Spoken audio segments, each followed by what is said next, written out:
Well, good morning. I suppose you want feeding.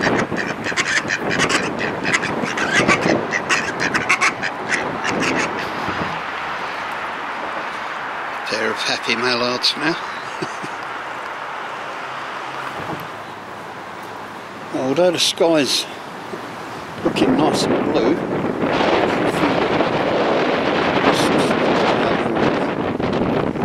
it's certainly cold. The wind is blowing from the north and it is icy cold.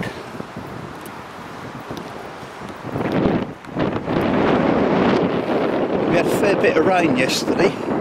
It certainly swelled the river. Mind you, it's good to see it looking like a river instead of a trickle going down a plug hole. Well, this is the top end of the North Lake up near the weir, and the weir is really raging this morning, and this is quite high up as well. I've not seen it this high for a long time.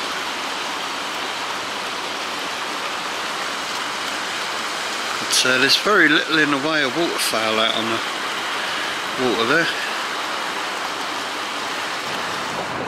I'll finish up with a pair of oyster catchers.